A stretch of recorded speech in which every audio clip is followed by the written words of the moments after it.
Wametubariki na mvua, tunafurahia mvua kwa vile imelete mazao, tumepata chakula cha kutosha, lakini imezidi na imelete hasara kiasi fulani.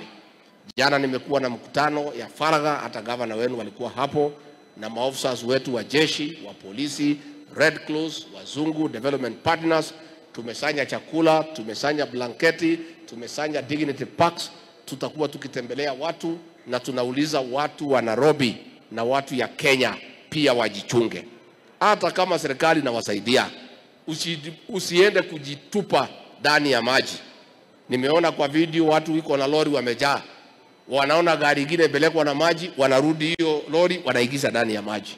Lazima kila mtu ajichunge. Serikali haiwezi kuja ikuchunge kwako nyumbani. Lazima wewe mwenyewe ujue ya kwamba uko na maisha yako ya kuchunga na uko na familia. Don't compete with nature.